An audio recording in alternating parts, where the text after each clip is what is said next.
Hey, what's going on, sports people? Today is Saturday, August 27th. Thanks for tuning into Sports Talk. My name is Jesse. Let's get the ball rolling.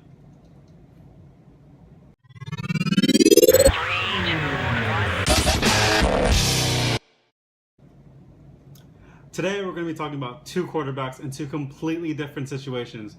The first one I'll talk about is Colin Kaepernick of the San Francisco 49ers. During Friday night's game against the Green Bay Packers, Colin took a stand against the pledge and decided not to stand. Apparently, he has been doing this all preseason, but no one had noticed since he had not dressed the previous games. Cap's reasoning behind this is, and I quote, "I'm not going to stand up to show pride in a flag for a country that oppresses black people and people of color. To me, this is bigger than football, and it would be selfish on my part to look the other way. This is not something that I am going to run by anybody. I'm not looking for approval, and I have to stand up for people that are oppressed. If they take football away, my endorsements from me, I know that I stood up for the right thing." Both the 49ers and the NFL responded to his actions. The 49ers said, "In respecting such American principles as freedom of religion and freedom of expression, we recognize the right of an individual to choose and participate or not in our celebration of the national anthem." And the NFL saying, "Players are encouraged but not required to stand during the playing of the national anthem." So, here's my take on it. As an American, Colin has every right to do what he feels is necessary to make a difference in the cause he wants to bring light or support. But he has to realize how special he is to live in this country, because in some countries, he could have been jailed or even killed for the actions that he did Friday night. By him doing this has also brought light to the Black Lives Matter movement, which has kind of been out of the news lately, but he brought more light to it by doing these actions. Since he did bring more light to it, he did succeed in his cause. But he has to be careful, because now he is giving the 49ers more of a reason to cut him if he does not perform well, which he has not as of late.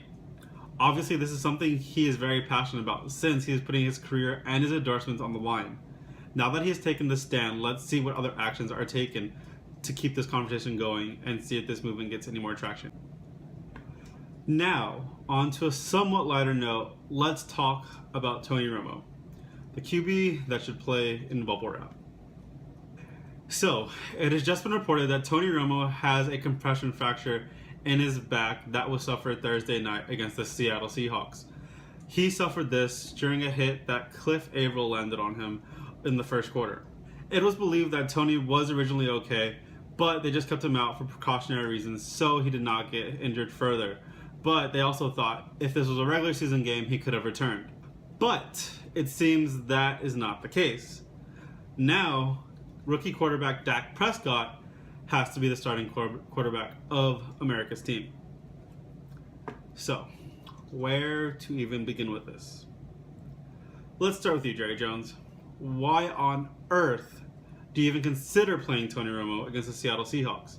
They're an amazing defense that only knows how to play one speed, and that speed is to kill. They don't know what it means to play preseason football. They don't know how to play at a gear less than what they normally play at.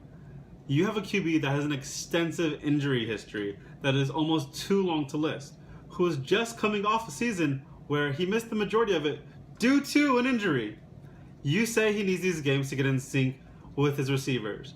No, he is a quarterback that has been in this league for over a decade and has the same receiving core for the last 3 years. If they are not in sync by now, there is a bigger issue at hand. Now you have to throw a rookie QB into the fire with a rookie running back who needs to learn how to pick up blitz protection so that this quarterback doesn't get hurt like last year when you had to rely on a third and fourth string quarterback.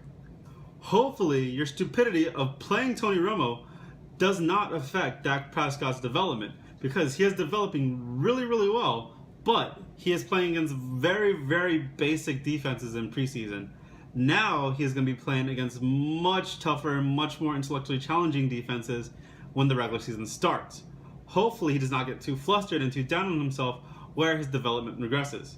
So Cowboys fans, I'm talking to you now. It's going to be a long season. Dak Prescott is going to be a great quarterback one day, but it may not be right away. Just remember, Peyton Manning and Troy Aikman both had horrible rookie seasons. So let's not judge Dak Prescott if he has a bad season this year. And now I'm talking to you, Tony. Retire. Please. Don't go back on the field and have to be carted off, and hopefully you won't be paralyzed when the next time happens. Just retire, hang it up, enjoy the time with your family. And it's been a good run. So, that's my opinion. What's yours? Leave it in the comments down below. And of course, my name is Jesse, and I'll see you next time.